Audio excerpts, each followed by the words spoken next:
Hey Skyfarers, and welcome to Aethercast, the Kharadron Overlords podcast, where today we're talking about a couple of new heroes you can use in your Kharadron Overlords army.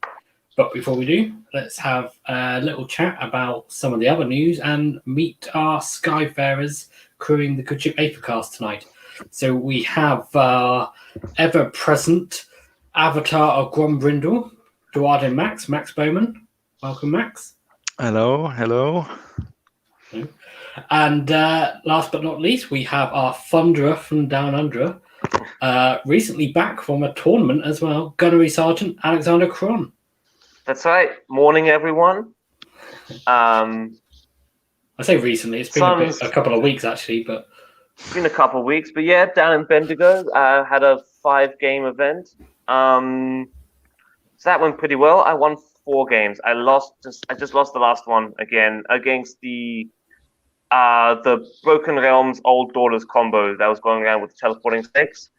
Mm-hmm. I think we hit the last tournament that was allowing that combo, so got unlucky. Yeah, but it was a fantastic game. Like there was mind games the whole way through on that thing. Like it was going until turn 5, where basically both of our big the Ironclad and Thunderers died, Morathy and the Snakes had died, but it was just a little squads just running around, capping objectives. He had this block of witches that was still a threat, but he kept on not being able to dispel the rat trap, so they couldn't run, so they were just slowly inching their way forward, not doing anything really well. All my balloon boys were just capping everything, and yeah, he finally got a double turn and just steamrolled everything. But okay. So basically you're saying you lost the tournament win to elves. I did. Is that what the summary is of this story?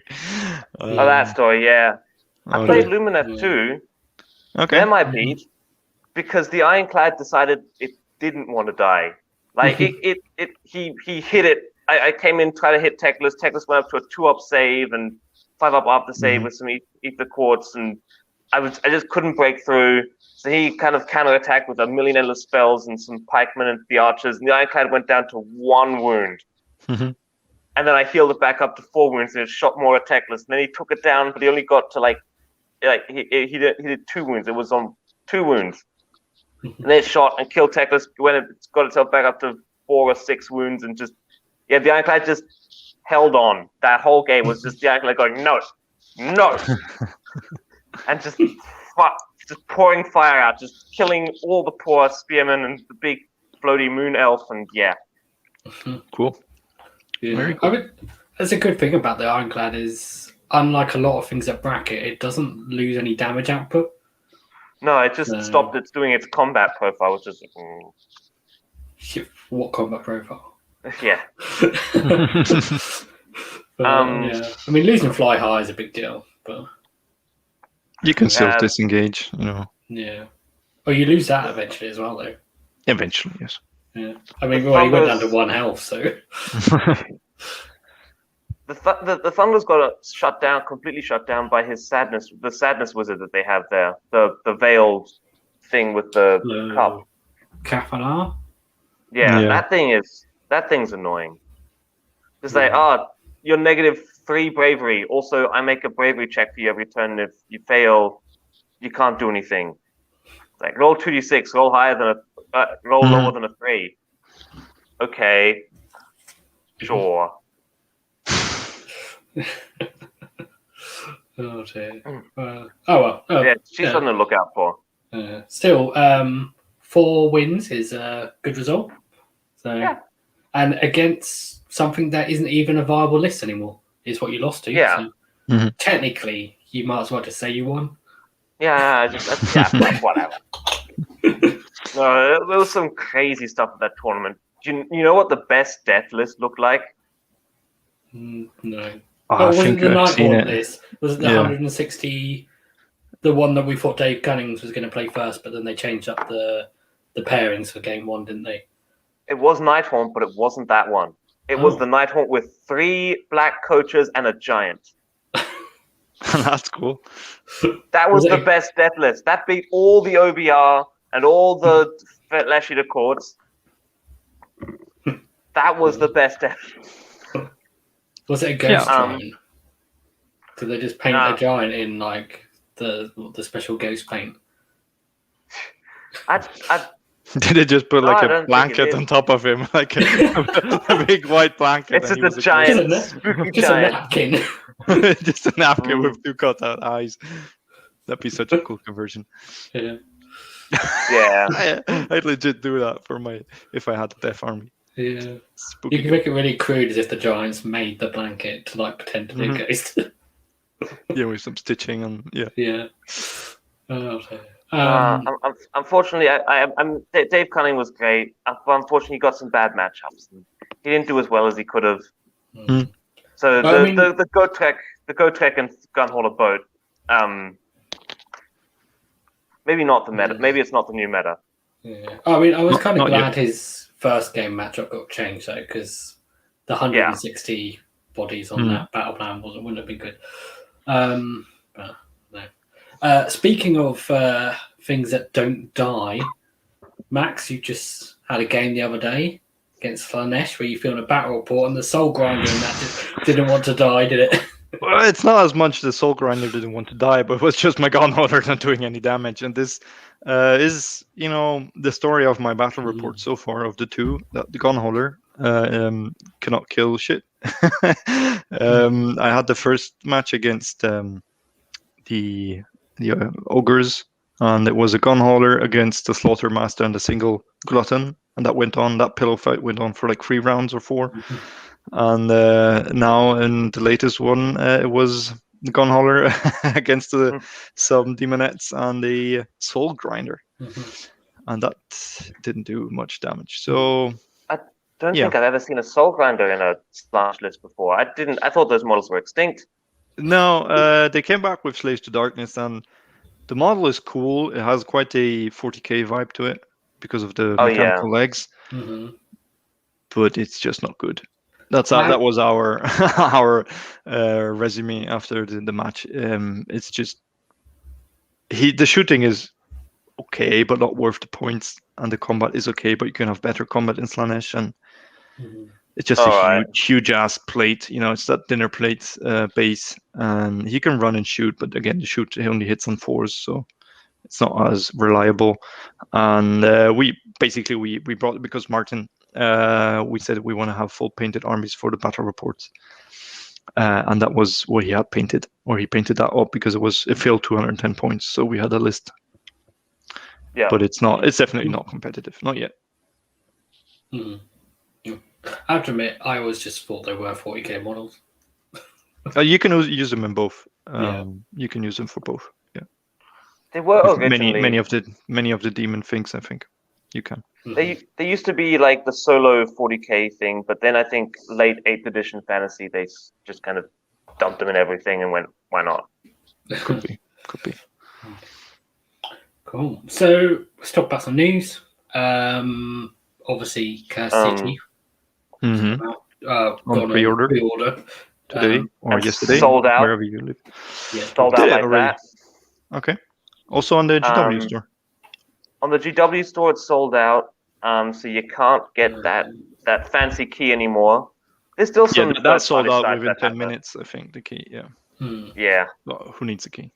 Okay, it's a collectible. Cool. It's a collectible. There's still some third-party sites. If you haven't got one.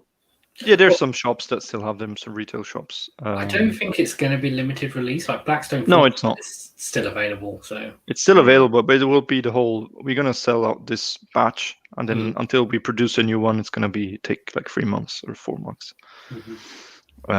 So yeah, I was keen to get my copy beforehand, so I contacted our local gaming store that we often go to as a club, and I just had 6 other guys, and we made already on Monday. I called them, say, I know this goes on pre-order on Saturday, please put us down for like 7 boxes, and hopefully that works out. I called him today. He said he might not get as many English editions as we wanted, because obviously he also stocks the German one, but that's cool. That's okay. So that's solved, and we get a nice discount as well. Nice. Yeah, I have to admit I'm not getting it, but I do want to get this fella. Yeah, I'll sell it to you for like 155 euros. Oh, look. standard scalper price, you know. It's the price of a box here in Europe, 155 euros. That's you the going price. When you said about the 7 boxes, it's like you are making it sound like a bit of a scalper. It's not just for me. It's for friends. But maybe one of those. He doesn't want the dwarf, so I can ask around if you want. I have actually worked out a deal with someone already. But, okay, that's awesome. If that's it falls through, then yeah. That's I awesome. found some random. Yeah, you know my price, so. No, I found someone that gave me a reasonable price. Well, I made an offer that I thought was reasonable. So. Okay, that's cool. Cool. Yeah, so they came out. We've seen the warscrolls. We're going to talk about him especially, but we also seen the other heroes. We've seen the vampire or soulblight part or death part of the box, and they're unfortunately only skeletons, zombies, and the heroes and single units get a warscroll. The bat swarm and the rat swarm don't get a warscroll. It seems at least they don't get points. Oh, really? Which is a bit sad because I was looking forward to bat swarms coming back. Yeah. We know we're all getting giant bats, but bat swarms would have been cool, like Ether Wing style, just a free model unit that you can send ahead to screen or so. Maybe they'll still get warscrolls just in the new vampire book.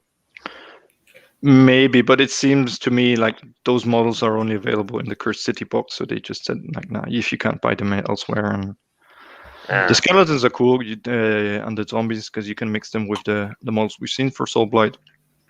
And the heroes, they come in a big group of 680 points. Like the heroes and the Korzargi Night Guard and the free vampires and all the other stuff. So it's like a big team. 680 points for all those single characters. I'm not sure if that's very competitive. Some of their rules are good. Some are a bit weird. Not sure how many skeletons you can get around those to make it viable. I mean, 680 points sounds like a lot for like a selection of heroes. I can't remember how many it is now, but it's only 160 points more than Gotrek, and he's only one hero. So yeah, but he kicks ass. So and we don't see him often. But what is it? Radukar, the boss vampire. Yeah. The grave digger guy who can resurrect half a zombie unit. So that's some points there. Yeah, that like for one. What is it? 1 CP. Yeah, 1 CP. You get a whole half a zombie unit, and zombie units can be up to 60 models now. So that's 30 models back. Oh wow. We have the other guy with the giant rat on his base, the wizard. We have the skeleton boss who can make 3 skeleton units run 4 inches instead of rolling for each, or making one run 6. So maybe that's cool if you have loads of skeletons. Then there's the 2 Night Guard, which are a unit of 2, and I think the 3 vampires, the beastie and the Vargskir or whatever it's called. Basically the new Vargolf model. Yeah, people are going to use him as a Vargolf for their Smash Bat lists. Yeah, he'd be Crash Bat instead, because he's slightly different, and have a little moustache or something. Yeah, he's cool. So yeah, looking forward for the box, play some games, paint some miniatures. And then we've seen the whole new Lumineth stuff come up. Yeah, Broken Realms just came out yesterday. There's a little bit of KO stuff in it, which is cool. Not that you go out and buy this book for the KO stuff, but there's a section in the story, in the lore, where it kind of shifts focus to Shaman and some Kharadron Overlords. And Shaman. And eventually it leads up, and they make a mission out of it. So you've got like a little fleet of boats who have to run away from some zombie dragons. Oh, here we go. So All that glitters. That's cool. Awesome. Cool. It's got a new named Admiral Imoda Barris' daughter. She likes maps. She's got a small fleet. She does something big in the lore. No spoilers, but she's important. Basically, she saves the world, as dwarves always do. It's always up to the KO, right? Yeah. Cool. And didn't one of you guys say before the show that 2+ Tough has done a narrative video on that story? Yeah, he always does for the Broken Realms books. He does like a 5-episode series each day of the week, between 20 and 30 minutes. He just recounts the story, but he also says why he thinks the story is good or why it's not so good and what he liked about it. So it's a nice listen.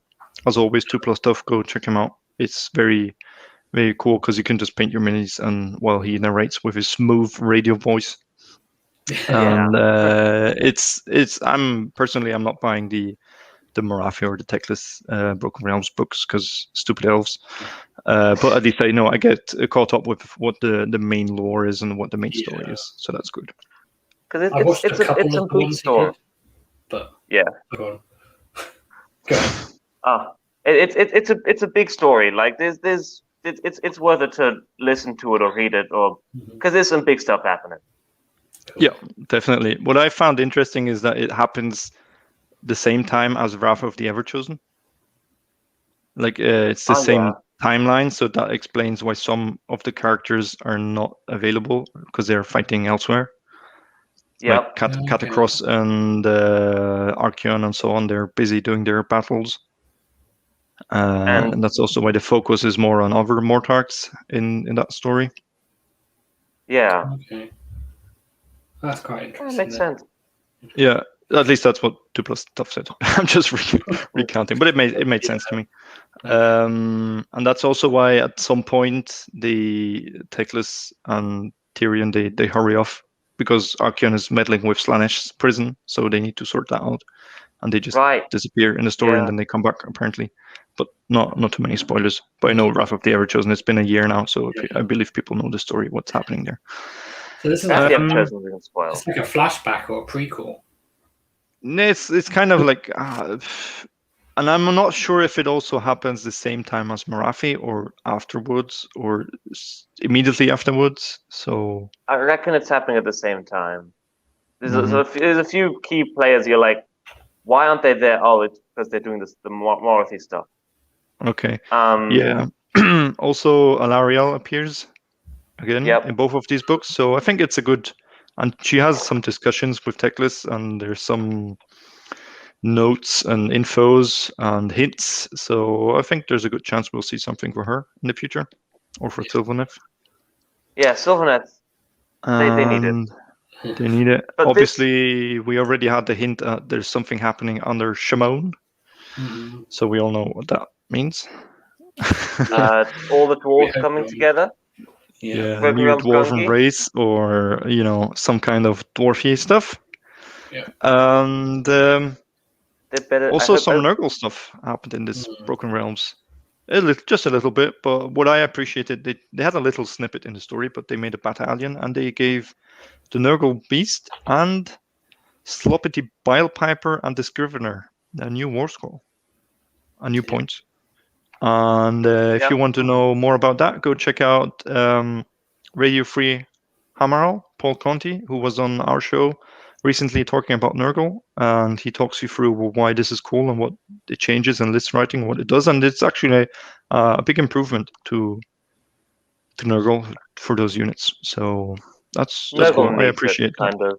Yeah, that's cool. So go check that out. New problems for us, for KO players. Yeah, it's fart jokes. All the updates are fart. And there's a rule about farts, so win. But win there. The rule about farts is a song about farts. But from a KO perspective, it probably means you are more likely to see Plague Bearers, which is not good because they're -2 to hit in shooting if there's 20 or more. Yeah. Well, it does mean that at the top table of a serious tournament, someone's going to have to eventually say, my sloppy bile piper will use his "my love is like a ripe fart" ability. At which point, your opponent just stands there, puts down his dice, and just leaves. I've made some decisions in my life, and they've led me to this moment. Yeah. Why? I love if they bring like a little, fart cushion. Exactly. So awesome. If you like fart jokes and are 12 years old, that's the army for you, apparently. So that's cool. So we continuously see in Broken Realms some little changes, some upgrades, some improvements, more scroll cards being changed, and battalions. There's also a Cities of Sigmar battalion with a Luminarch, a Celestial Hurricanum, and a wizard on foot. Battle Mage on foot of Haish. They come from, and we have a new city, Settlers Gain, which is in Haish, and you can mix in Lumineth 1 and 4, and that's cool. You can play around with elves if that's the sort of thing you like to do. It makes the Luminarch aura thing a 5+ rather than a 6+.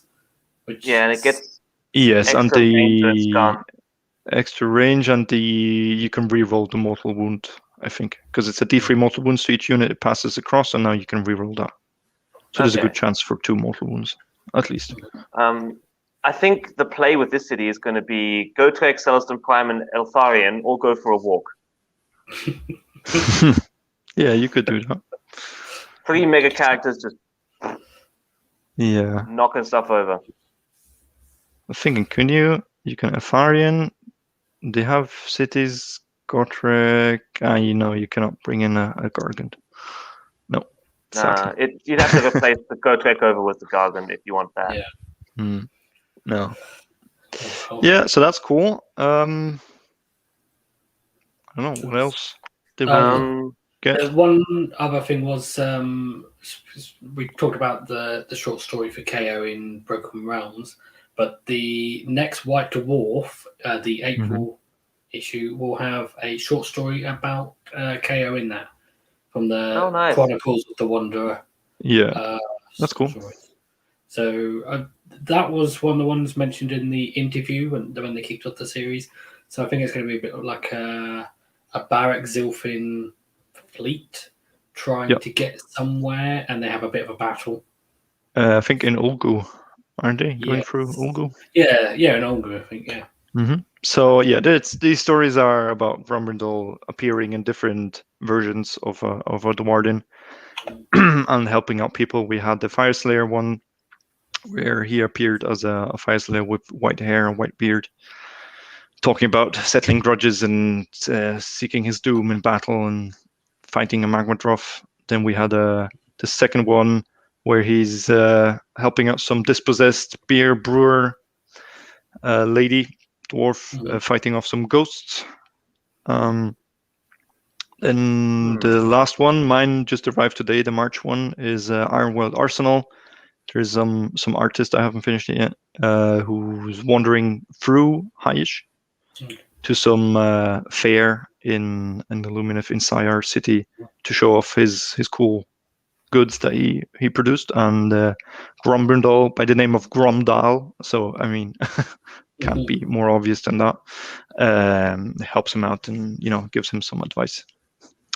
So he's showing up with all the different Warden. There's some hints that he remembers old times, and he remembers people and gods, and he knows people, and he's been there at that point, and so on. So hopefully with all these stories, it's not just like give the Dwarden people something because they're not getting anything else in Broken Realms or the story.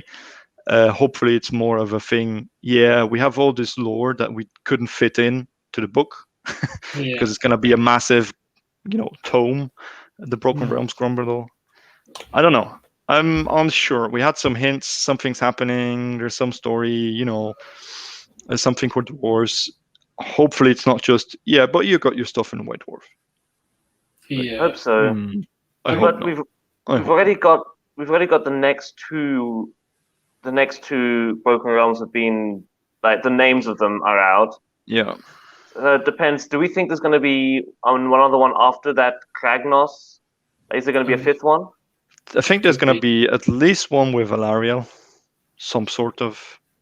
Because I mean, she needs it, and she's predestined to have something because she's an elven god and so on.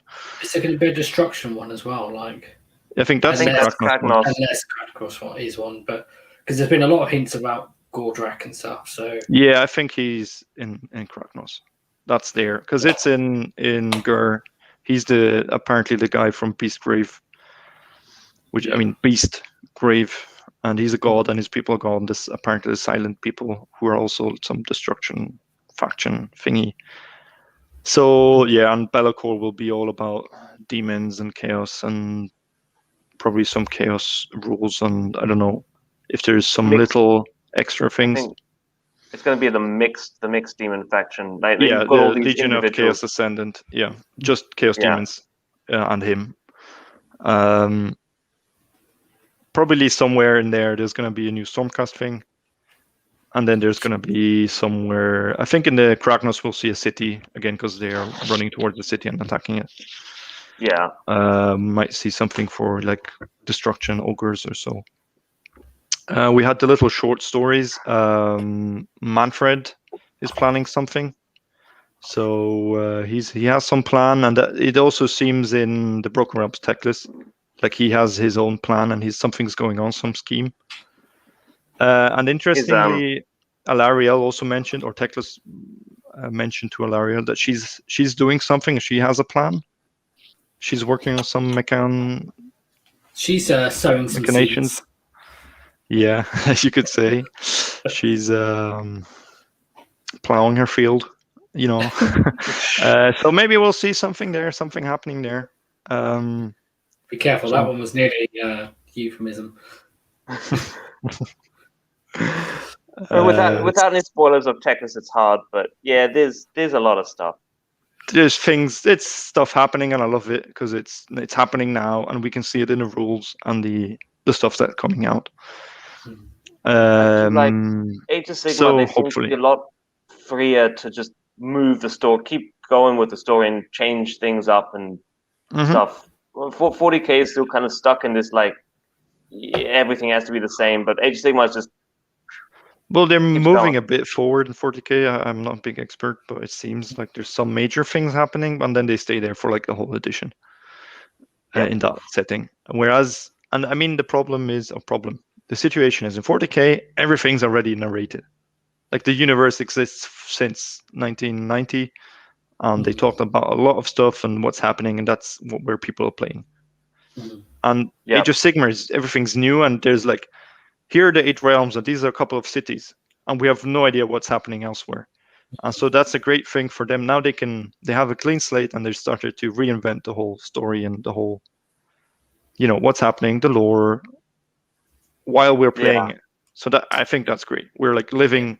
It's not just this is the story, you can play in it. This is the setting, but this is the setting, and this and this and this is happening. Endless spells, forbidden power, storm vaults.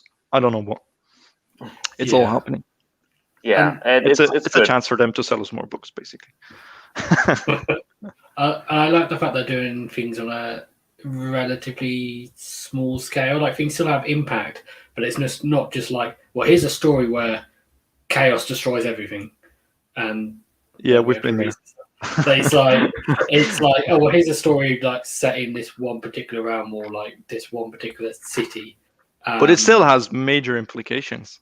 Yeah, story. Like, the Idenef are now the bad boys because they helped out Morathi. They destroyed a city. They're like, see the city? It's not Anvilgard anymore. Now it's a different city. Yeah. So we'll see. We'll see. Impactful, but not too impactful. So that they're not like just constantly having like it's like it's cool. I like it. They're not gonna kill any. They're not gonna remove any of their models. Like you're never gonna. Unless some of the old, like the cities of Sigmar, I see cities of Sigmar as a placeholder. The same as Legions of Nagash is a placeholder, in my opinion. Now we're gonna get. You had Nighthaunt. Then we're gonna get Soulblight book. We had the Bone Reapers. So slowly they're all getting their own book, and what's left in Legions of Nagash is basically Nagash, and he's in. You can play him anywhere. And I think Cities of Sigmar was this. Okay, we'll get all your old players with all your old stuff, one like rule set here. Enjoy, but we didn't have any new models for that. And there was a chance to buy more Stormcast because you can mix them in, and some KO because you may mix them in some armies. And I think slowly we'll see those disappear. Well, if we get a new Dwarden faction or Dispossessed faction, they'll just remove like Ironwell Arsenal and Dispossessed into that, mix it with some new stuff. The same if we get a new Sylvaneth book, there'll be, Wanderers and these, what are called, Chronothi. We'll slowly replace those. We've seen with Morathi already they're moving towards replacing Dark Elves, like giving their own stuff. Yeah. And I think that's the way they're going. And I mean all the high elf stuff is basically apart from Phoenix Guard, and the Phoenix is like Lumineth has a lot of stuff for those players who like that kind of thing. The high elves already disappeared. And then you just have some free guild left, some poor human fellas who might eventually get something else. We don't know. We need a human book. We need something for the humans. Yeah, you mean like only humans? Yeah. Yeah, like maybe at some point, yeah. I would like to see them split into some more disparate factions, or not necessarily full factions, but like a bit how like KO has the cities, and they're not, like they don't all necessarily think the same and act the same. It's like the whole idea that all of the humans are basically united is a bit. It's not just the humans, but all of the races are in the Cities of Sigmar. Like they keep banging on this, and they happily ever live together ever after. No, that's dwarves and elves. They're not living together. They have the elves in the ghetto, and they have the dwarves in their place, and the humans in between, and basically they just stick together because outside is death and chaos and endless spells roaming the lands. I think the best like the most the largest human book we have right now is Slaves to Darkness, really. Yeah, that's the thing people keep forgetting. The biggest human population is Chaos. Yeah. Those are the people that were left outside the doors when Chaos came, and they just went with it. Okay, yeah, we'll accept Khorne. Sure, we'll slaughter some people, and we keep on living. Cool. So I think we'll move on. Before we do, say hi to a few people in the chat. We've got Jay Durfu, Philip, John Ryan, Oliver. Hi to you. Hello to anyone else watching. Say hi in the chat. Hello. And Jay Durfu says, I'll put it up on screen. If we get Be'lakor being able to take all demons, why not have the same faction from Aldo Arden with Grombrindle? So that's what I'm hoping for. Have a Grombrindle book with at least sub-factions or rules where you can, have your Fire Slayer contingent, you can have your aircrafts, you can have your Dispossessed, you can have some Ironworld Arsenal cannons, and just have a big, badass old dwarf army. Yeah. With him and Gotrek fighting in the forefront, so you have like 800 points left to spend.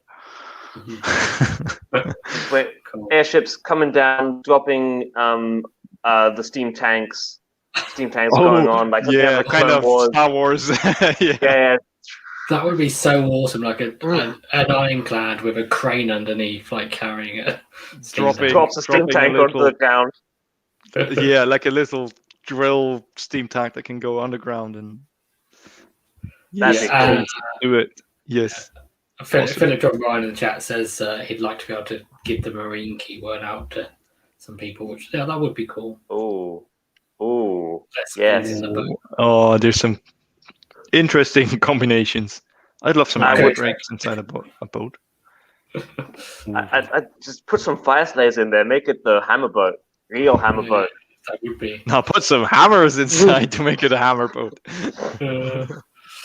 Get the ram, hit someone in combat, and then just 20 hammers. Just outside. Like the old Donkey Kong style. That'd be great. Yeah. I mean, it's exciting times for Age of Sigmar, as always. last year was a bit of a, the whole Corona, no tournaments and less books coming out. But 2019, we had 13 battle tomes coming out. So that was crazy if you think about it. And some expansions. 13. Yeah, 13. Yeah. And last year we had a couple. And this year, again, we had so far a new Lumineth book. We have now Soul Black coming, and I think we're going to speed up towards the second half of the year. Some more stuff. I think if it wasn't for coronavirus, we would have carried on that fast pace. Like in the beginning of 2019, we had 2 battle tomes at the end of January, and then 8th of January we had KO and Siege, and then in February we had Seraphon, and then the world went on hold. Yeah. And then we had Lumineth delayed until what was it, September? August? Yeah, and Giants came out. Giants delayed until September, October. So I mean, if you just look at the pace from the beginning part of the year, then it looks like it probably should have been. Like we already had this year Slanesh, Daughters of Cain. So yeah, we're Lumineth out this month. Lumineth again. Broken Realms coming. We had a Broken Realms. We get another Broken Realms. We have the 3rd one or the 4th one announced. Somewhere in summer or late summer, we'll see a new edition of Age of Sigmar, I think. Maybe fall, early fall. So yeah, more Broken Realms. There's stuff happening. Have you guys seen the rumors around 3rd edition? Yes, I don't believe most of them. No. I believe so. It depends which ones you're talking about. I mean, the Grim Dark ones, I think he's talking about. Yeah, I mean, things like the table size. I mean, they haven't probable, but I'd hate it. I mean, I don't want it to happen personally, from purely selfish reasons. Where I put a lot of time and effort into building a 6x4 table. That's really nice. No, I don't want it to happen because it limits where I can go with my ships. Yeah. Although I'll just go back playing Fire Slayers because everything's closer now to my axis. So also, the Games Workshop cardboard looks terrible, and I don't want to play on that. Yeah, but they have the size, like Kill Team, that you can put 4 of those together, and that's the size. Yeah, but they look bad. I mean, yeah, you can get mats and then or cut your old mats. So I think that's a probable thing they do. The charge reactions, please don't go back to fantasy with this. That was just no. You don't want to Overwatch with your 20 Thunderers when someone charges them? Yeah. Oh, we have a shooting meta. Let's give shooting units another phase where you can shoot. Yeah. It's like, I mean, sure. Some people have been talking about like alternate shooting or shooting in like shooting being like combat where you get to shoot in both players' turns. That's just going to make shooting more powerful. No, I think they need to upgrade terrain. Yes. Maybe board size. Okay, it's probable because it makes sense from a business side perspective. Okay, we'll moan and complain, and then everyone will play on that size anyway. So I don't think they'll change too much about the rules and shooting, alternating, and so on, because we have so many battle tomes, and there'd be so much confusion, or they had to rewrite all of these battle tomes again. So we'll have another Lumineth book in September. Yeah, I mean, what if something could Overwatch, then your Seraphon Skinks could Overwatch and then Overwatch again. The Ironclad could Overwatch twice with its last word relic. Yeah, so that would mean major changes in rules. Maybe later we'll see that, but not so far, because we have seen new books, and also these books have been written last year, presumably. Yeah. But they must have already had in mind when they wrote these books that they were writing them for a new edition of Age of Sigmar. They don't write a new edition like a month before it comes out. Like, no. They're not like us before a school assignment, like the night before. Yeah. We hope at least that they put some thought into it. Yes. So, and judging from the books we've seen, Daughters of Cain and Slanesh, there is not much hinting towards that. The only thing that ever hinted to some rules changes were the Admiral's command abilities. They were hinting towards, oh, maybe we'll lose the generic ones. That's still a possibility. Been some discussion about command abilities, particularly with Lumineth coming out, and who actually uses a command ability. So whether it's the player or the hero, and it actually not necessarily a hero, because in theory, potentially, like there are cases where you don't have to be a hero to use a command ability. Like it can be measured from a unit. So, but then it specifically says. It always says where you measure from. Yeah, a unit with this ability. That's how all these sentences start. Yeah, but not all of them. And for instance, in Lumineth, there's one that's just like pick a shooting unit. It's just anywhere on the board. But then that's just sloppy writing, rules writing, in my personal opinion. But then it was an FAQ. Yeah, I mean, there might be some tweaks to the way command abilities work, I think, and maybe core ones. But those are minor changes. We're not going to see the whole rules change, and we'll have a separate phase for charge reactions, or I don't know. No, you could see maybe like a charge reaction command ability in the core rules that everyone gets. Yeah, maybe. Yeah, use this command ability, and the unit can either run away or do something. I don't know. Yeah, hopefully not, because that would be just less combat, less interactivity, because people run away from combat. Yeah. Okay, let's get to the important stuff. Let's talk about the pièce de résistance de Cursi. That's the total amount of my French knowledge there. This guy, Dagnai Holdenstock, trade Commodore from Barak Mhornar. Captain of the Adamant Ironclad. Because of his... No, that's the name of the Ironclad. Adamant. Adamant, but like... Adamant. Not like Adamant from the 80s. I don't know. I was born in the 90s. Same. I don't know what you're talking about, old man. I thought... I'm just finally realizing that I'm the oldest one here. I thought you were older than me. No. Adamant, wearing it because he was I don't know. Don't worry. So he's the guy who brings all our heroes to Ulfenkarn in pursuit of riches and obviously the noble cause of gaining more profits. Yeah. So we've seen the front of him before. Now we can actually see the back. So he's got a safe. That's the only really notable thing. We were discussing this back when we seen the scale and the outline. We said it's some sort of weird clock house box, and we can see that the scale has an actual we call it scale. It looks like it's got a little bag on it, like on the front. I don't know if that's just an indication because it's like red to green colored. If that's just like the scale, or if that's some extra tool or instrument.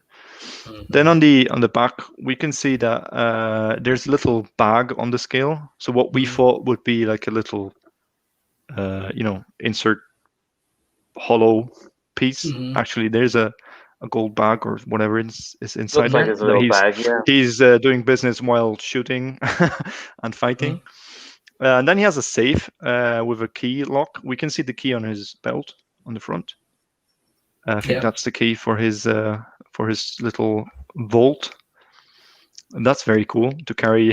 Carry your vault, your gold with you on your pack. You don't trust anyone.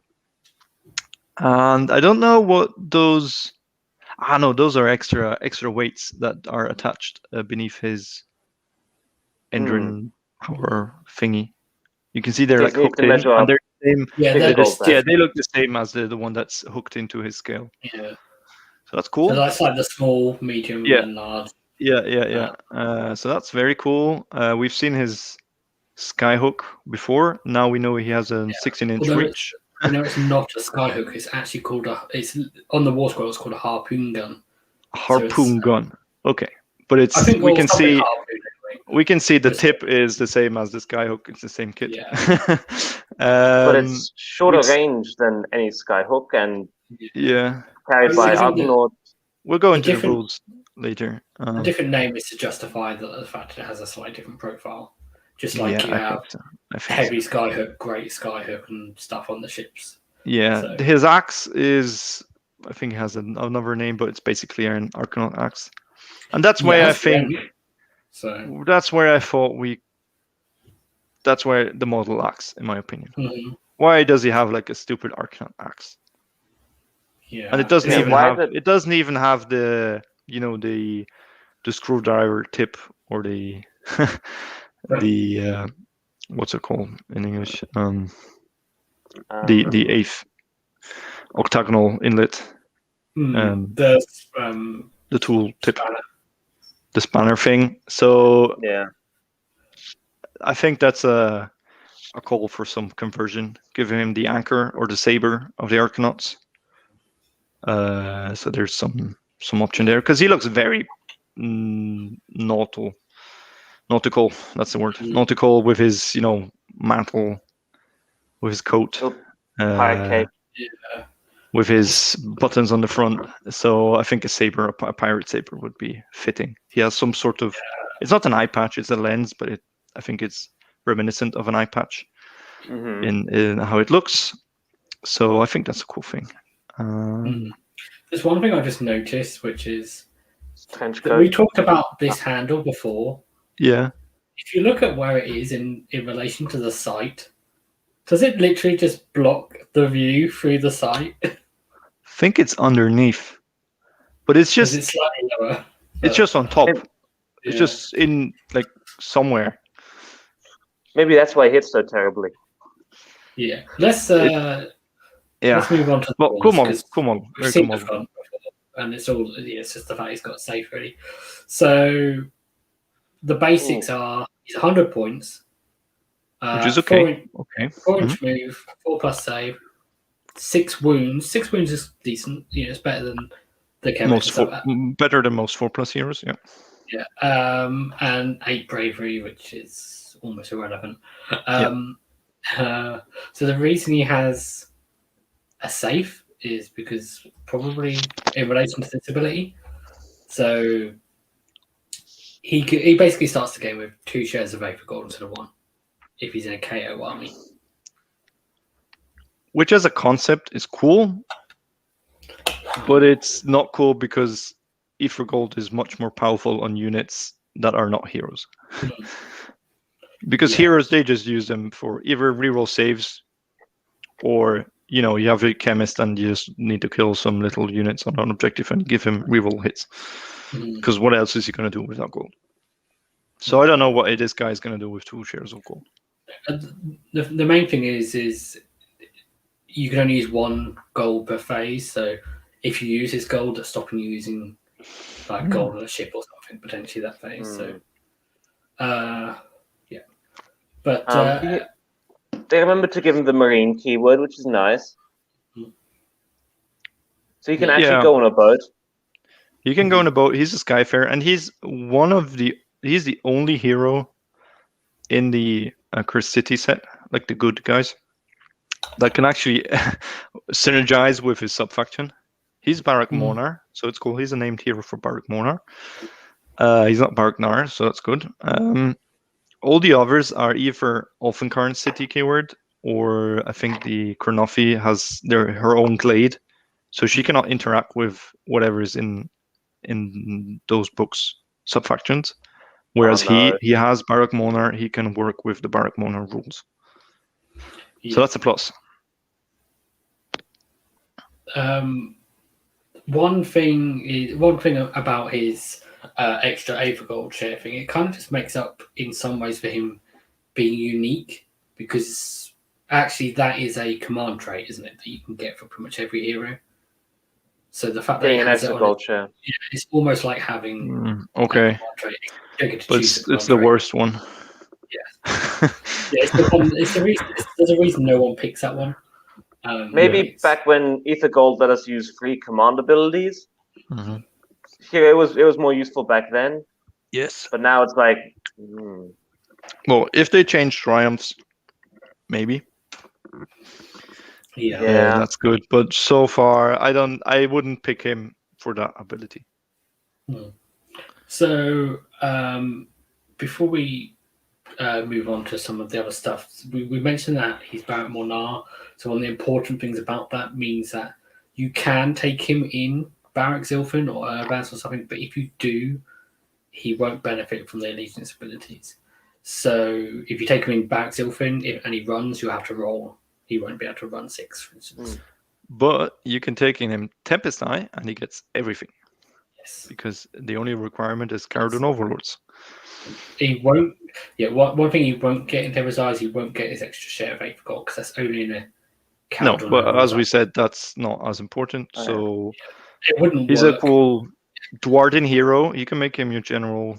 If you want the Dwarden keyword, you can use him for whatever. You cannot give him artifacts, of course, because he's a named unique character. But that's cool. So let's talk about his weapons. So the axe, we'll do that one first because that's quick. 3 attacks. So he has more. Like, it's an Arcanaut axe, but he's obviously better at swinging it than an Arcanaut because he can get. Because he's doing it with his left hand. Yeah, left-handed. But force and freeze, -1 rend, 1 damage. It's okay. Like, he's better in combat than a chemist or a navigator, but he's not Endron Master or Admiral standard. No, I don't think he'll do much in combat. No. The fact that he has at least it has rend means it's better than nothing. But I mean, if you had him in a boat with an Admiral and an Endron Master, then and then the Admiral uses command ability, it'd be freeze and freeze -1. But it's only 1 damage, so. Yeah, it's only 1 damage, and 3 attacks is nice. So in a fighting for an objective, there's some couple units you want to kill, a couple of models. It can come up. Yeah, I see it more as well. At least he's not got a token like instruments. Yeah, he's not got a token thing that does nothing. Basically, like it's annoying when you have a hero with like a weapon and it's like 4s and 4s, no rend, 1 damage, and it does nothing. So like the chemist, yeah. Like, at least if he's in combat with something and it's got 1 wound left, he could actually potentially kill it. Where is the chemist? Probably chemist never would he? So not in combat anyway. So the harpoon gun is basically a skyhook but with shorter range. Falls 1 attack. Force and freeze, 2 rend, but D3 instead of 3 damage. So it's worse than a skyhook. The Arcanauts have the light skyhooks. Is exactly yeah, but those are shit. This one's even shit. Skyhook standard is Engine Raker standard. Yeah. Skyraker standard is the standard. And this guy's got 2 less range than even the Arcanaut. The Arcanaut has 18. What is this? 8 inch less range than the Skyraker's Skyhook, because that thing's 24. Yeah. No, it's not 24. It's 18 now. Oh, the Skyraker's one, did you say? Sorry. The Skyraker's. Yeah, sorry, I thought we were still talking about Arcanauts. No, Arcanauts is 18, so still further than this guy. Yes. So the Arcanauts hit on 3s usually. So. Yes. I mean, I guess the slightly lower range is narrative because it's got a thicker rope, so it can't go as far. It's got more drag. I don't know. Why is this guy with his lens and his scope worse at shooting things than both the Admiral and the Navigator and the Endron Master? Everyone else hits on 3s. All the other characters hit on 3s. Because he's holding an axe, so he's doing it one-handed. Yeah. It's like a heavy thing, and he's aiming it one-handed, Yeah, and his hand is like, because it's so heavy. And he's shaking because, as we can read from the text, he's almost bankrupt, this guy. He has debt. He's panicking. He needs to get money. Yeah. And it's scary being Orphan Command with all the ghosts. There's scary people around that want to get his gold from his vault. So yeah, he's Mhornar. He's a impoverished, bankrupt person. Let's talk about his main ability then. The most saving grace. The thing that makes him maybe worth it, but not really. Mm-hmm. The ability is called Reel 'em In, and it's basically relates to the harpoon gun. So if the harpoon gun scores a hit on a monster and the monster is not slain, after the attack has been resolved, roll a dice, and then on a 4+, that monster is skewered until the start of your next hero phase. While that monster is skewered, each time it makes a move, it must finish that move at least as close to this model as it was at the start of the move. So there's some interesting things about that. First of all, it's if it scores a hit, but then you also have to roll a 4+ afterwards. So you have to hit first on a 4+, which is 50% of the time, and then it's another 4+, which then makes it 25% of the time. Now, actually, it's less because.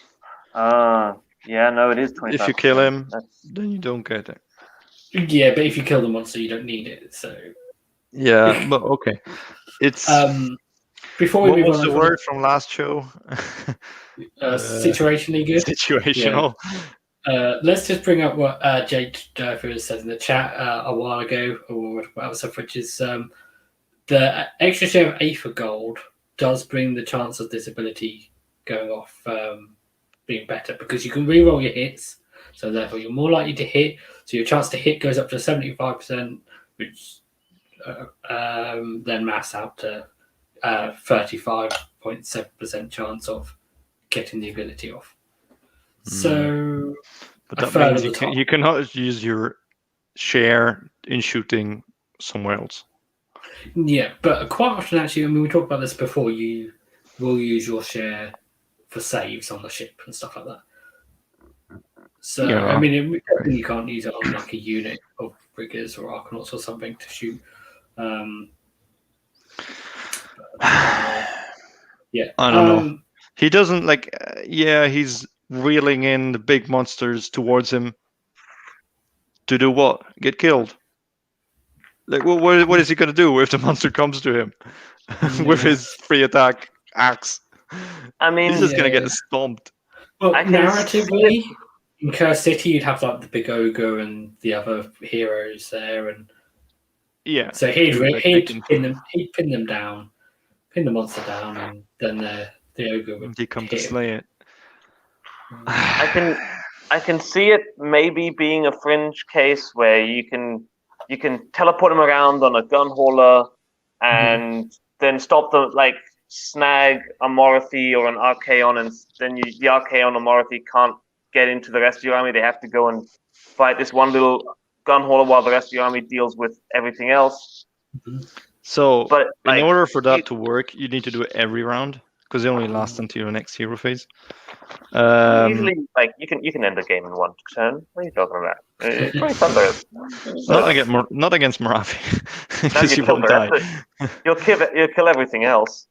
And as you failed to prove, yes, in your tournament. And Archaon will make you reroll 6s to hit, so it's even lesser chance. He does. So there's, I mean, the combo that springs to mind is in Mhornar. Is that only in combat? Does Archaon's ability only work in combat? I think it might only work in combat. That could be, yes. I don't know. If you're in the chat and you know the answer to that question, let us know. So well, it doesn't matter. It doesn't matter because he's just gonna get punked by whatever he's reels in. The combination that or the combo that springs to mind here is Mhornar. Okay, what does Mhornar have? Oh, the cool fuck you stuff where you cannot like half the charge move. Okay, so you put him in the ship somewhere within 16 inches of a big monster, of a flying monster preferably. Then you half move that with the navigator ability. You say with his ability, oh, you can only move towards me. And then if you actually wants to charge you, say, oh no, you can only charge half the way, and the monsters just wasted the turn of doing nothing basically. And then next turn you do it again. One important thing I really want to point out, which is it makes a move, not normal move. So this applies to pile-ins and charges as well. So yes, good call. Yes. Yeah, so that is something that your opponent might not potentially realise, and they think, "Oh, okay, well, I can't move, but then I can charge." So effectively, stop a monster from piling in. Yeah, even the more crusher hero face move or stuff like that. Yeah, or stop a monster from charging another unit. So because this is 16-inch range, so if you the trouble is you do it in your turn, and then their turn they get a chance to move, so then they will move. Yeah, that's why you need to have moved them as well. Yeah. So that's a nice combo, but to pull it off, there's a lot of dice that need to come together. His, even with his gold, a 37% chance, or what was it, 35? Then you need to get the free plus off on the navigator. It's a lot of ifs. It's a fun thing. I would not build a list around it. No, definitely not. My verdict is 100 points for a hero with a 6 wounds and a 4+ save is okay. It's good. The downside is he doesn't go in any of our battalions because he doesn't have the keywords required. So he's an extra drop. He's Barak Mhornar, so mostly his ability is not strong enough that you'll want him in any other sub-faction. He's a narrative pick. He's a narrative pick, and he's maybe a friendly game. I have this cool model. I have 100 points to spend. Let's put him down. Actually, yeah, hidden list tactics with this guy. Use him in a game where you want to show your opponent that Kharadron Overlords aren't that overpowered. Look, we can be fun. We can have a fun game. Yeah. So he's a cool proxy. Yeah, the battalion thing is one of the main things, because if you think about it, Iron Sky Command, you've got 3 heroes in that anyway, potentially 4 if you take Brock or an Admiral. As then you're going to add a 4th hero, maybe a 5th as well, which is increasing. And then you think, okay, well, what if I play Escort Wing? Okay, well, say you're playing Escort Wing. Okay, well, you don't have any heroes in Escort Wing, so you're like, great, well, one of my heroes can be him, but then you have a battalion, which means you get 2 artifacts of power. He can't have an artifact of power. So if you don't want to waste the artifact of power, then you're at 3 heroes. So 3 heroes plus your battalion means you're at least 4 drops then, even with Escort Wing. And then... Yeah, and you're choosing other heroes. You're choosing an Endremaster in dirigible suit because you want Skyriggers as battle line, or you're choosing a Chemist because you want the spell on a bottle, or that sort of navigator combo, or a navigator, or an admiral for bravery immunity. The navigator's the biggest competition for his spot in the list, because the navigator's got 15-inch range on his gun. I don't think it does. I can't remember what the damage profile is, because it's actually insignificant, but he halves movement of flying models from 36 inches away. So, from 36 inches away is the big deal. He makes ships rerun charges if he doesn't. There's some synergy. He can have the flare pistol. He can unbind. There's much more power multiplication in a navigator. He can go in a battalion. And he's tougher. He's got a 3-up save. Yeah, and he has a 3-up save. 5 wounds but 3-up save. So better. I mean, the main reason to take this guy is to mess with enemy monsters' movement, but most monsters fly. So if you take a navigator, you can halve their movement from far away. Yeah, you can mess with people's movement with this, but then they're coming towards you, and I'm not sure if that's what you want. Anyway. So, cool model. Okay rules, not competitive, in my opinion. Use them when you want to make friends. Yeah. I mean, there is generally like a little bit of a play with just, flying high gun hauler to a corner anyway, like just to mess with your opponents. But the thing is, then you've got to use compartments. Yeah, you're wasting ender work for this 25% fun game trick. Nah. And as a proxy, Bookman's big competition. Because Bookman doesn't have a vault, but he has a beer barrel. So I don't know. Big competition here. And he has a proper pretty cool. I mean, I love the model. I think the model's really cool. I think he'd make like a cool chemist if he changed his gun to a fumigator or something. So. I think he'd make a cool admiral with a saber. Proper captain. Not our admiral doesn't look very nautical. He's just a guy with a big hammer in a heavy suit. It's a shame you can only get him in Curse City because I think the model's great. And for like conversions and stuff, you could do a lot of cool stuff. But the fact that he's hard to get hold of is it's a bit of a shame. Yeah, and I don't know if they'll release these units later because they're all named. No. With the first Silver Tower, they did then release them, but they weren't named. Not all of them, but a few of them at least. The Fire Slayer and the Slaves to Darkness. And the Queen wizard and the wizard, the sorcerer from Silver Tower. He got pretty big. Yeah, the Zinch, whatever his name is. Yeah, the Zinch wizard. He got big. So maybe. So final verdict, we're saying uncompetitive but fun. I'd give him a C. C. I think great model. I love that KO are getting something from this box. He's better than the others because he's Barak Mhornar, but then he's not as cool in ways of like list building possibilities. It's a nice ability if you just want to run him, have 100 points, throw him in your friendly game. Sure, why not? Yeah. He's not bad. He's okay. Side note, sorry, Con, you go ahead first because I'm. I was gonna just lead us into the next one, who might actually, we can actually discuss if they're or not, whether or not they're a viable pick.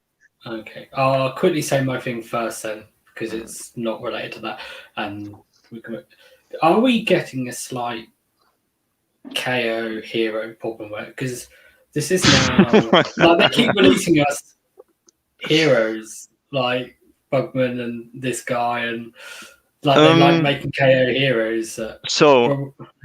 At least this guy has a war scroll and points. Yeah, I'd love to have Bugman. He would be like a brewmaster, so he can't go any battalion, but he'd have like abilities. Maybe that would be cool. Give out beer to like +1 to hit to nearby units or something, or -1 to hit because they're all drunk. The thing why I think currently we're seeing KO heroes is they want to give. I think GW thinks in races: Dwarden or dwarves, elves, and Stormcast. And so whenever they want to give something to the dwarf community, recently it's been KO. Because that's their IP. You can do fancy, cool steampunk stuff. You can do cool heroes.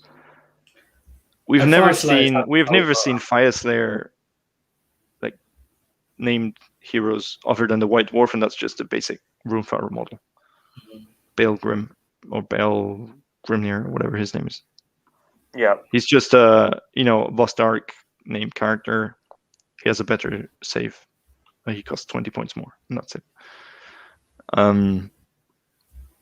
So I think they're go to we want to do a dwarf, we want to do an elf, we want to do a human. Okay, the dwarf is always going to be KO. It's never going to be a dispossessed or an outward arsenal character because those are those are not.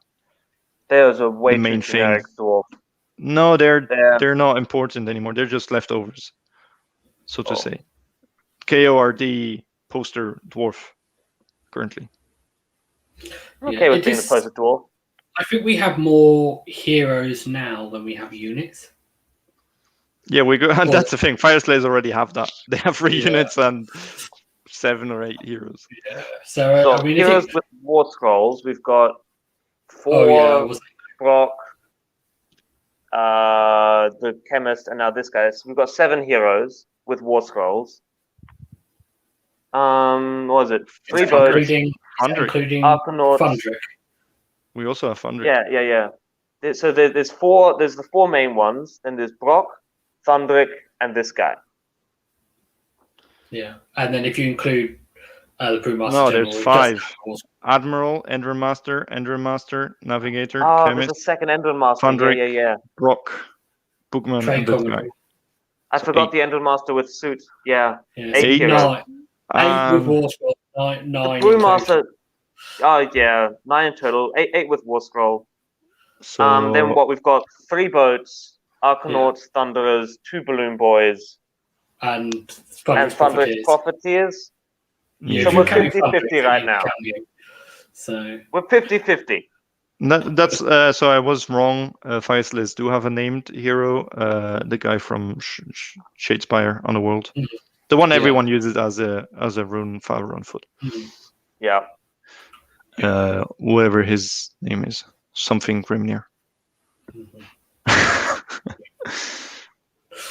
Fuji. That's right. That's it. Fulgrim Fuel. No, that's 40k. Fuel Grimnir. Definitely not Fulgrim.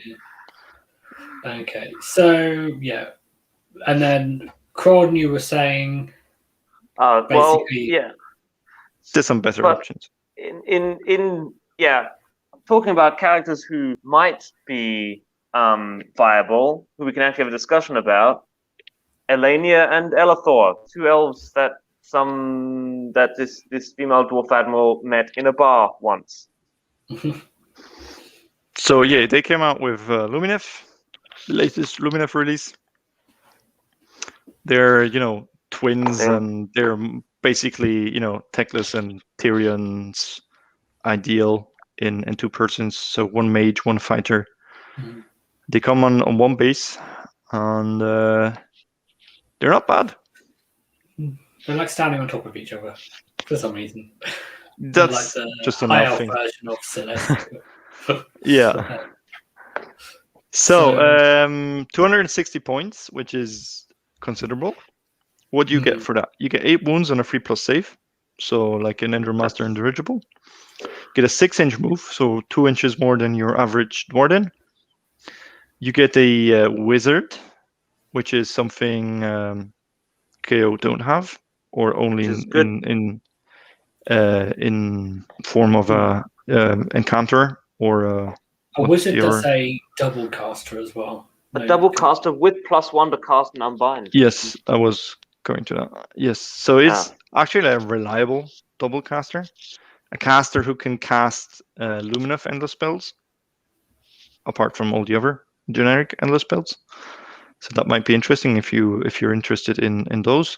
And they can go into any order army, so that's why they can go into KO as well. Okay, so I haven't spotted this. So yeah, so it says that they can cast Arcane Mystic Shield and Salvation of Hish spells or Hish. So are any of those actually useful from a KO perspective? Any of those spells, or do they all target Lumineth units? Well, wait, can they? What do you mean, the endless spells? Yes, the rune of petrification they could use. No, the law spells, because can they use the law spells? No, they cannot use the lore spells. Lore spells can only be used in the allegiance. So what are the salvation of his spells? Are they the? It's the one. It's the one on the wall. It's written there on the wall scroll. Oh, it's a 5+ for them. It's 5+ fuel. Okay. Oh, you started talking about law spells. No, I started endless spells. Endless spells.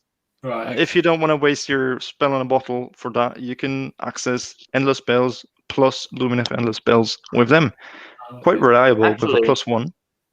For a second, I was like, oh, this is crazy. More spells.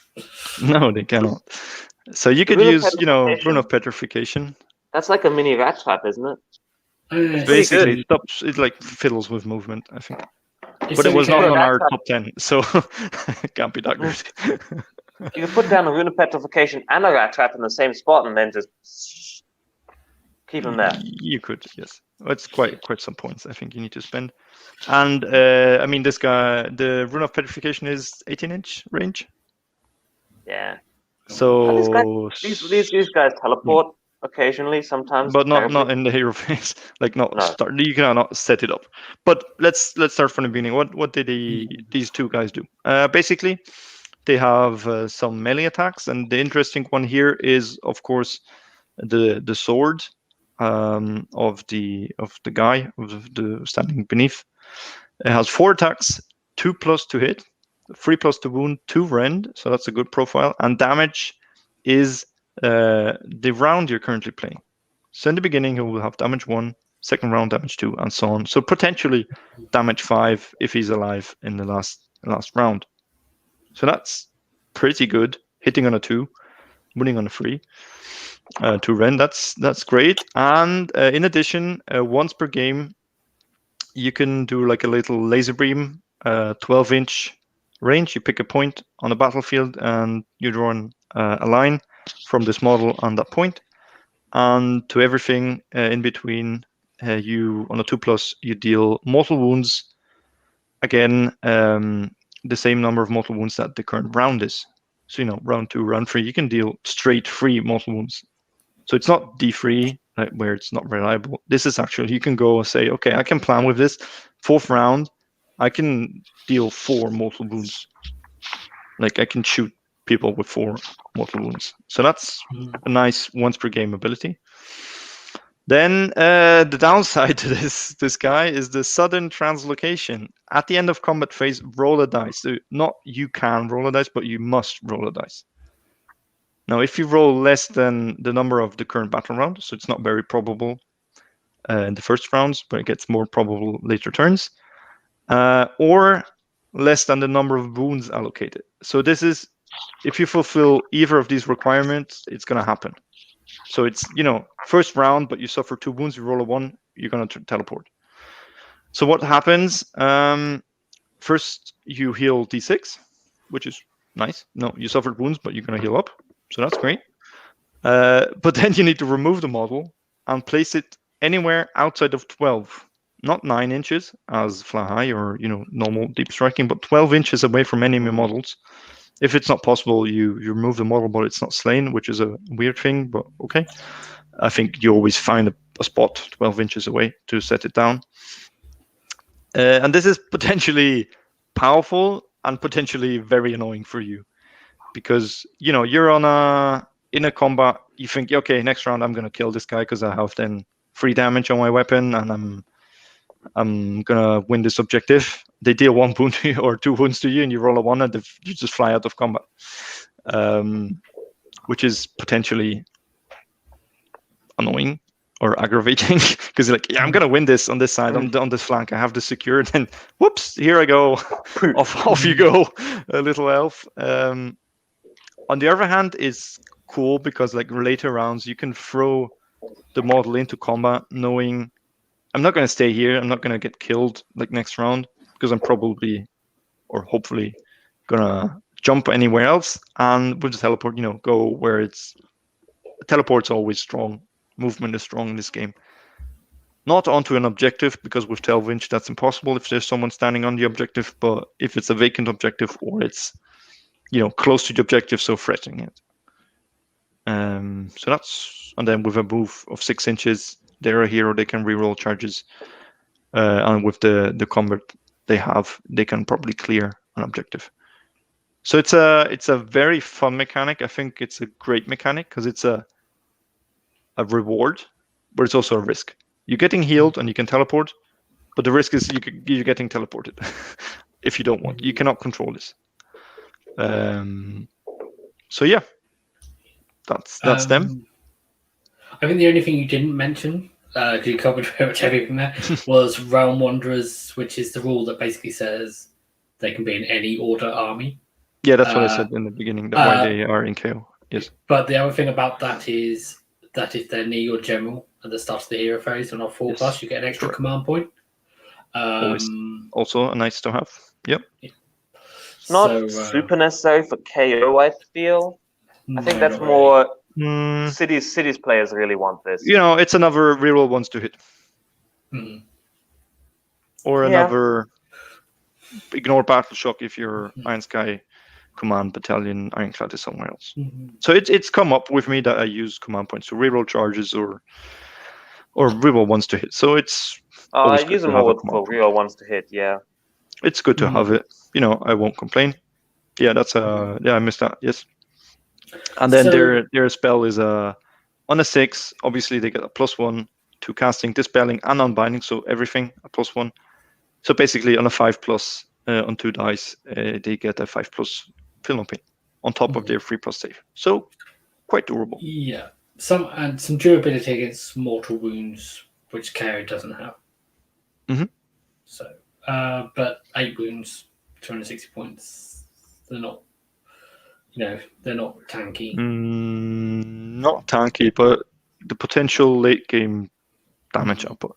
I think what you can compare these guys to is Celestine Prime. Yeah. Because Celestine Prime has a D3 mortal wound shot. It has a very similar attack profile, 3 attacks. Well, then later game more attacks, but I think he hits on 3s and wounds on 3s, or wounds on 2s, 2 rend, 3 damage. But he comes down 3rd round, so or 2nd round, so similar damage output. What we've not mentioned, the lady on top, she also has 2 attacks, 3s and 3s, 1 rend, D3 damage, so that's okay. And then there's a little owl with 2 attacks, like 3+, 3+, -1/1. So it hits better than an Arcanaut with an axe. It's better than the last guy. than our guy with an axe. That's true. So there's some damage coming out of this model. Yeah, it's not bad. Someone needs to make a Birds of Sigmar list with Aether wings, a drill bill. Does the Lumineth Underworld's Warband? They have an owl, the boss, the caster. Does that have an attack? Not sure. The drill bill has D3, 1 rend and D3 attacks. Yeah. So and then magic is always, it's not endless spells, but a mystic shield on an Ironclad, or a mystic shield on a unit of Endrian Riggers. That's always handy because it works in shooting and combat. Yeah, I mean, mystic shield is not insignificant on an Ironclad because you can also, because we talk about the magic dominance, but if all you want to do is put mystic shield on an Ironclad, then you can do that from out of range of unbinds. So unless Croak. Yes, unless Croak. Yeah, you can't necessarily assume automatic unbind. Board-wide unbinds because it's only one faction. So against most opponents, you can sort of just deploy further back and then put mystic shield on. On a 5+. On an Ironclad. So. Yeah, on a 5+, maybe 4+ if there's arcane terrain. And True. Yeah. So now you have something to actually put next to your arcane terrain. Which I guess saves you that command point for the all-out defense. Yeah. Well, usually you just use all-out defense. And the strong thing with Mystic Shield is that it also works against shooting, which all-out defense doesn't work. No. So. And then, she might accidentally teleport to near your Ironclad later, so that you can do it again in future turns. I think it's basically if there is a combat that you want to stay in and you get teleported out, you just move 12 inches away from that combat and then move in back next round with 6 inch and then charge back in. So it's more of a I'm gonna disengage and heal thing. I think the 12 inch is because of the 12-inch shot that he has. Because if it would be 9 inches, he could still shoot his, potential 4-5 mortal wound shot back in. Yeah, that's why they said 12 inch. But the thing is, the shooting is in the shooting phase, and the teleport's in the combat phase, so that doesn't matter. No, but yeah, true. Because then you can just move forward 6 inches. Yeah, no, you're correct. That's true. Yeah, it doesn't matter. Because when, but is it his shooting phase? Yeah, in your shooting phase. Yeah. Okay. Yeah, and because when people first started talking about this unit, all these heroes, I was like, well, you can teleport. Oh, and you've got this 12-inch shooting thing that can do 5 mortal wounds. This sounds great. And then you look at the timing, and you're like, oh, can't just teleport and do 5 mortal wounds on something. The thing is, you roll at the end of the combat phase. Yeah. So any combat phase. So yeah. I mean the mechanic. I mean it's not going to happen in the first round unless you took a lot of damage. Yeah. I mean, you're going to use one of his casting for that 5+ feel no pain. So you have a Mystic Shield or potential. It's a reliable. They are more reliable to cast cogs than the Incantor. Because you get a +1.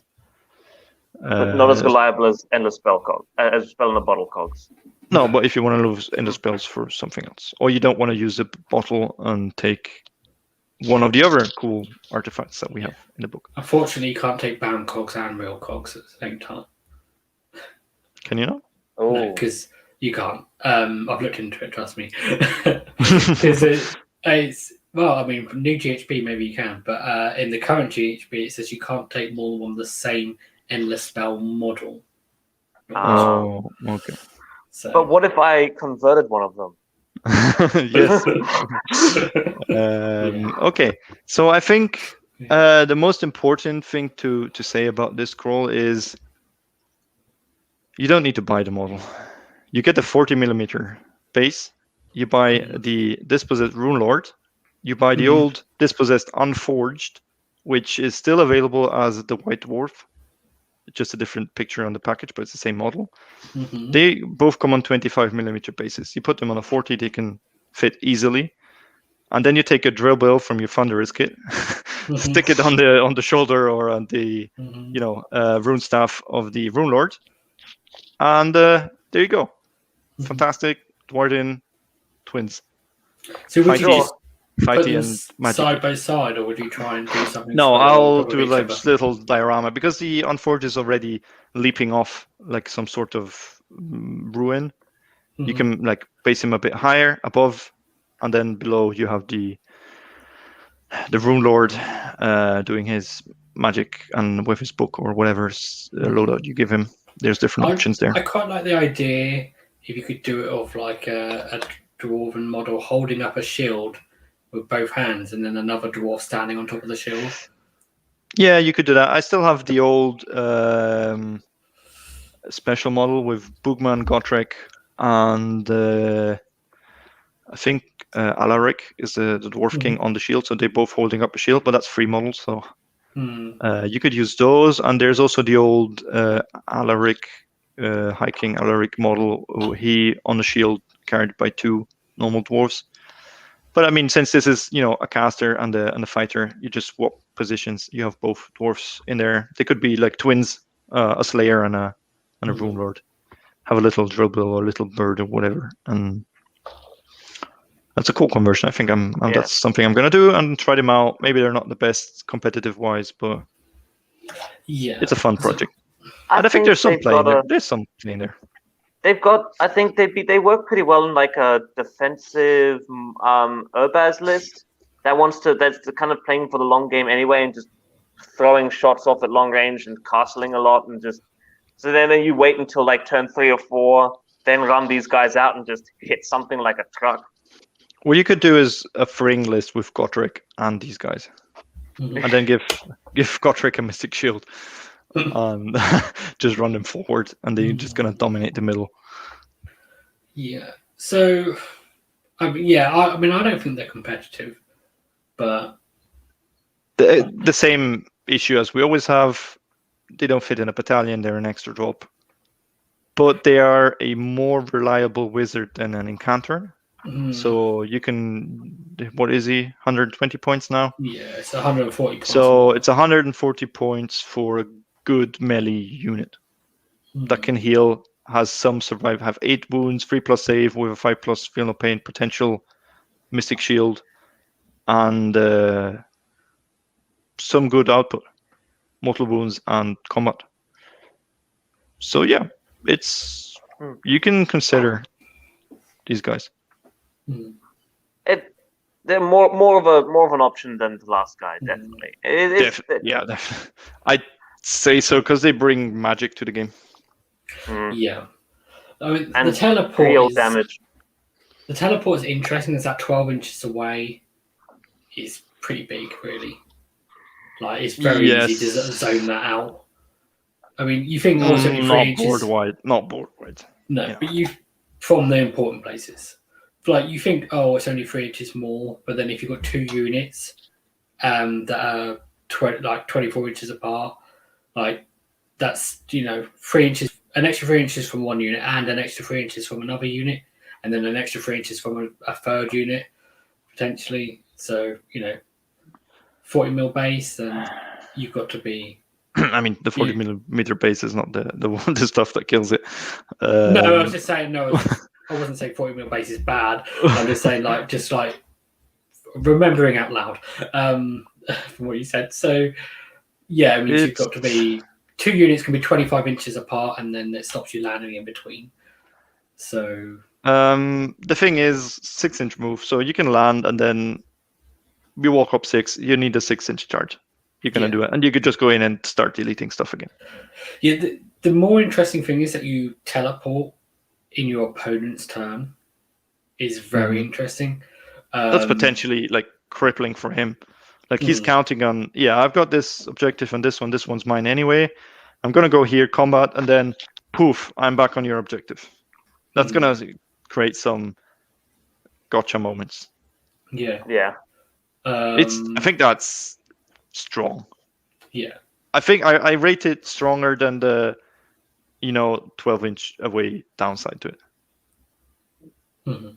There's even some would that work? Is it based on number that hit up to D6 with allocated small, then remove it from the so it's the number of the current battleground or less than the number of wounds allocated to this model. So I mean there's even potential where if you lose the double turn, you could move an endless spell over them, and then that would mean later on in your opponent's combat phase you would be able to teleport them potentially, because it's the total number of wounds allocated to them, not the number of wounds allocated that turn. So yes, unless you kill your own model. But yeah, sure. I mean, it's a situation you find yourself in. Is what is the combat they're facing? What is the magic they're facing? Again, it's another unbind as well. Or 2 unbinds. With a +1. 2 unbinds.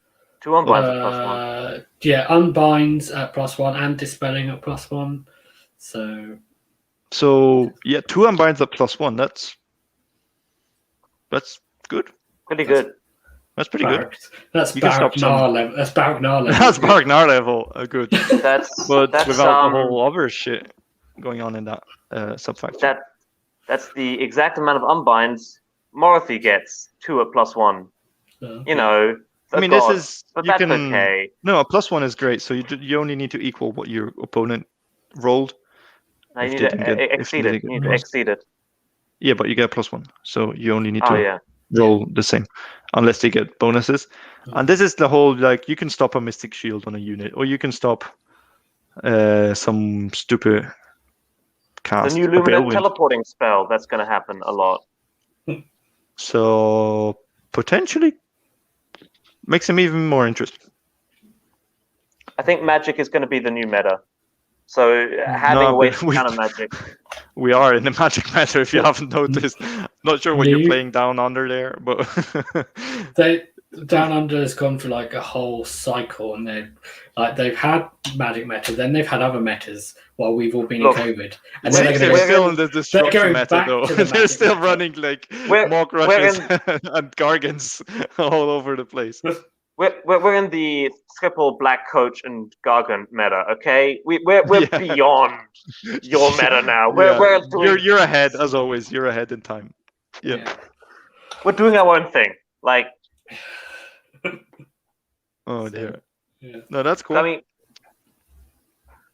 came. I think I'll convert these just for the fun of converting them, because that sounds like a nice project, and then I'll try them out. We'll see them in a battle report someday. All right.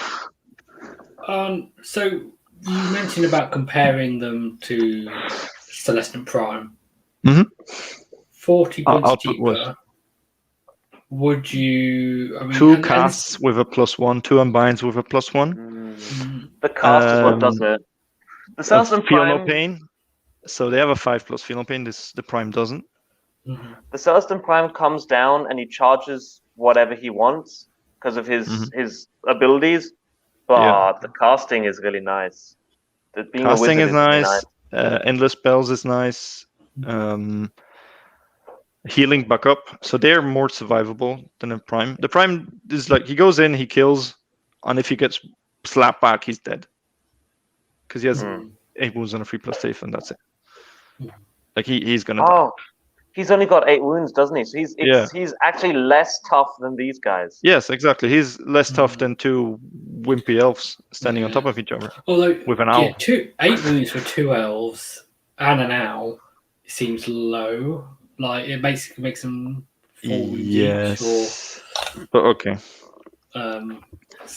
You don't think about them as 2 models, but think about them as 1 model with some good abilities. I think they're pointed fairly as 260. They're Immetrica, so I don't know how much play they'll see in Lumineth lists. And they're a named hero, and they don't want named heroes because they got artifacts to give away and traits and stuff. But they're a reliable caster. Especially in Lumineth lists with they can bring the what's it called? The Twin Stones. Right, so then they get another +2. Make it so they'd be +3 to cast. But then they only have 1 cast left to do Mystic Shields. Cogs. You could bring 2. Yeah, you could bring 2 endless spells. Yeah, like cogs. Those. And then, okay, maybe that's a heavy investment, but potentially interesting. And then you could do that in Barak Zon, and then also use Spell in the Bottle on the Taurus. Or you can use the circle, the runes that protect you. Rune of the one that protects them, the one that's 3 models. Yeah. So you could like place them on an objective inside that, so that makes their base bigger. So quite like a 5+ feel no pain plus whatever defense ability that thing gives. I think a -1 to be hit, and just sit there and get stronger and stronger in combat the later the game goes. But if they suffer a wound, they just fly out of that thing like pew. And I think then is it dispelled if the caster leaves? I think so. Probably. So interesting. Yeah, I mean the thing that makes these twins potentially interesting to me is moving in your opponent's turn and teleporting your opponent's turn potentially is great. But it's I like the magic. Random. I like Mystic Shields on 5s on an Ironclad, or and they like 4th round. If I manage to get these guys off the objective and score this, then I'm gonna win. Like it's those if constructions I can still win a game. Yeah, these guys can do 4 mortal wounds to everyone within 12. Yeah. They can clear. And then come in with a 4 damage weapon and just. And then jump away and heal themselves back up and jump onto another objective for that one. So they can win your games. Yeah, because if you're in your opponent's 4th turn, you teleport, and then you go into your 4th turn or round 5, you then put 4 mortal wounds on a hero, then charge it.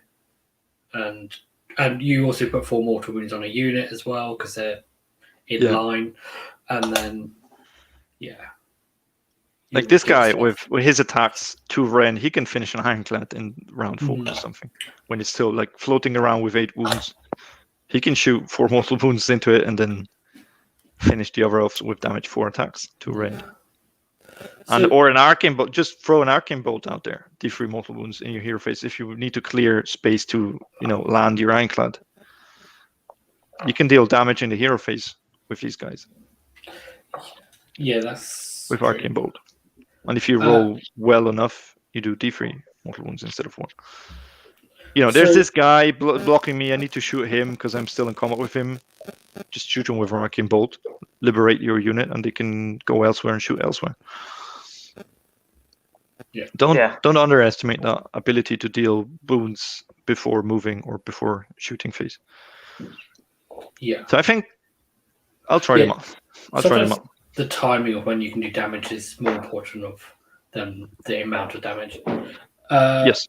Kron, you briefly mentioned about taking Rune of Petrification. And then you can combine that with the. Yeah. It goes off twice. So it goes off the start and the end of the movement phase, which is what a lot of people, when it first sort of got leaked, or there was a community article, there was a bit of excitement about it, but it's on a 4+, so it's not necessarily, it's 50% chance it's going to do something. And then it's subtract 1 for run and charge rolls for units within 6 inches. Which is not massive, but you can combine that in Mhornar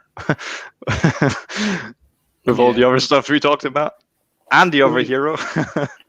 I don't think it's actually particularly clear whether that -1 to run and charge is on the 4+ as well. I don't think it is. I'm not sure. And the 4+ is just what, just the mortal wounds? Yeah, but does it affect everything around it, or just 1 unit?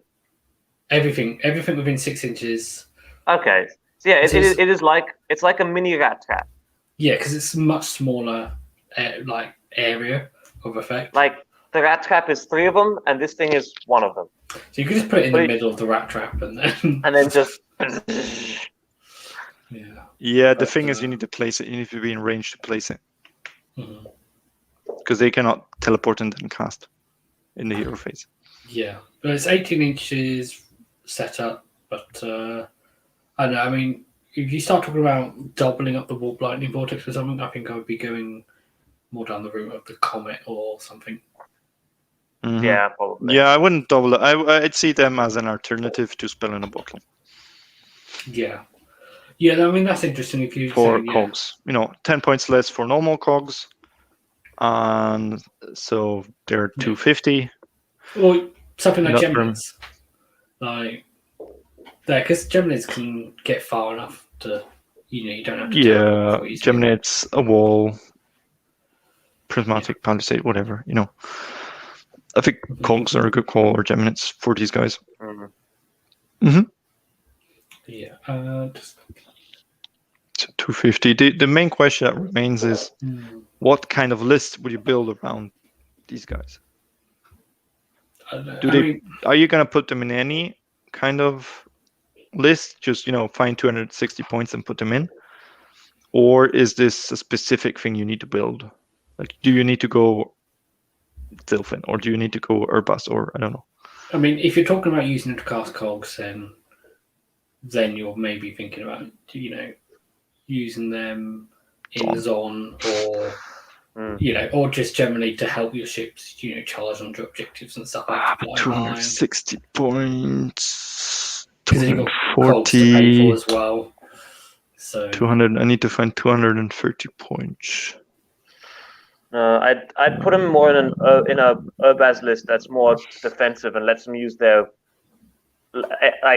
end game abilities more. Yeah, it's definitely, you want to put them in a list where you play 4 or 5 rounds, not just 3, because they're not as good. The other thing is they potentially replace the role of a gun hauler as well. Like the fact that you can set a gun hauler in your deployment and it has that threat of, it can teleport to an objective. But again, the teleport is random. You don't control the teleport. A gun hauler, the whole gun hauler.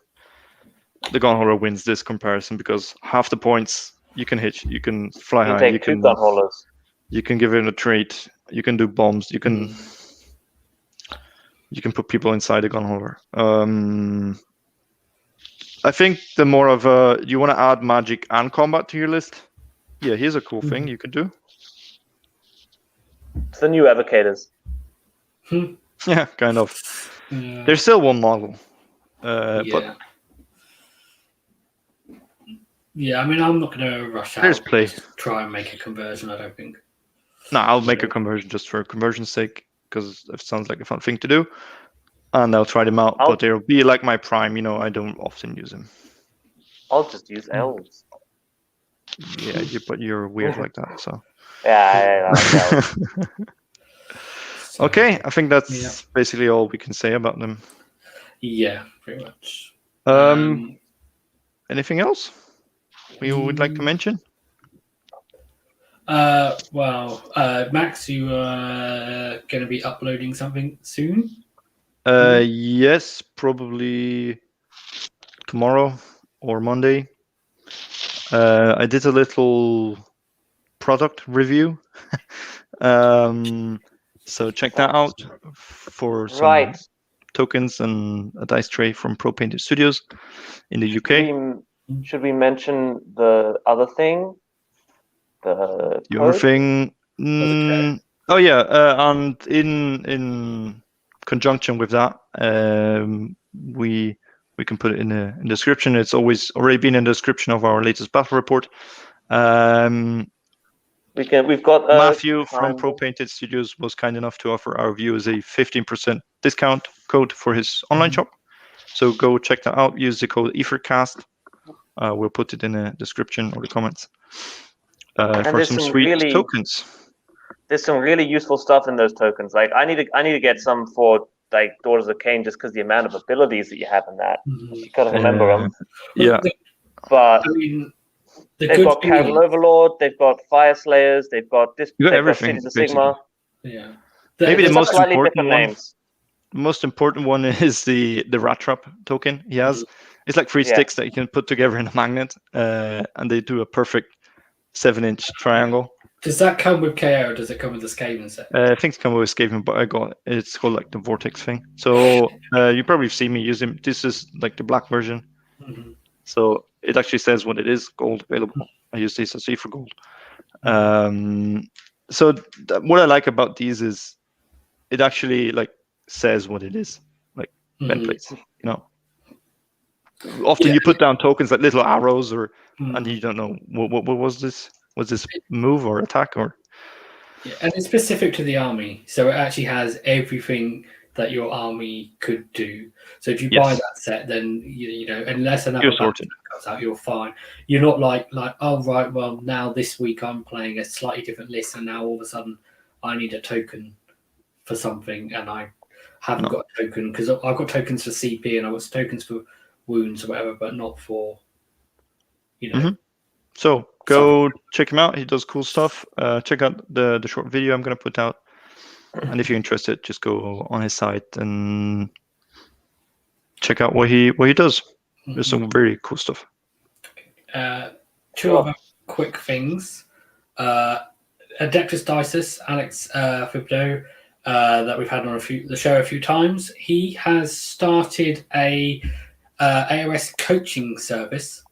So if you are interested in learning, the game a bit more, if you're new or something, particularly as he's got good KO knowledge, So how does that work? Do I do a Zoom meeting with him, or is it videos, or been doing it through Google Meet? So like face to face. Yeah. So people are gonna buy frigates soon, I guess. Maybe. But we'll see. But yeah, I mean, if you want some tailored advice and help and coaching and stuff, that's cool. That because we can't answer everyone's questions all the time especially not in French. No, but he does it in French and English. He can do it in as well. So that's a plus. Check that out. And then the last thing is, I have been looking into dice a little bit more, so I'm going to put a comment in the comment section. I'm going to pin it after the video. If you're interested in KO dice with that symbol on it, hang on, that symbol on the dice, then let us know. And all you have to do is hit like on that comment, and that helps give us an idea of numbers and stuff. Mm-hmm. So yeah. So if you want 20 dice, hit like 20 times. I would just unlike it. They would just like it once, then unlike it, then like it, and then unlike it. That's how YouTube works. Yeah. But yeah. Okay. So that's that. Is there anything else? Cool. Anyone? No. Do we have any upcoming shows, news, stuff? Any big? Not particularly.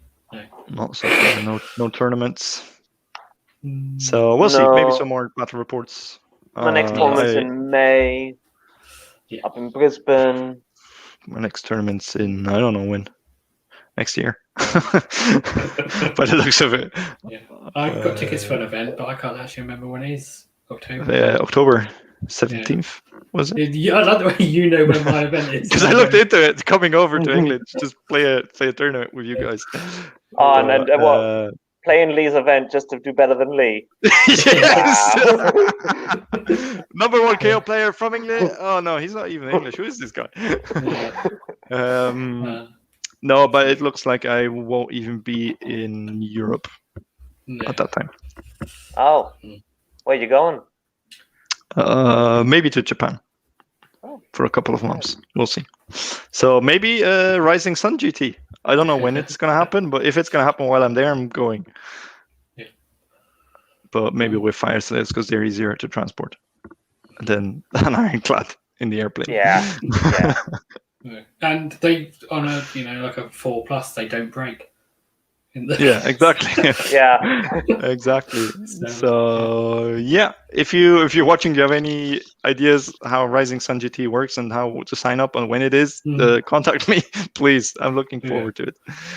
Okay, perfect. Right, so yeah, that's everything then. So thanks for watching the Skyfarers. If you like the video, like the channel, hit like and subscribe, and we'll see you again next time. Bye for now. See you then. Bye bye.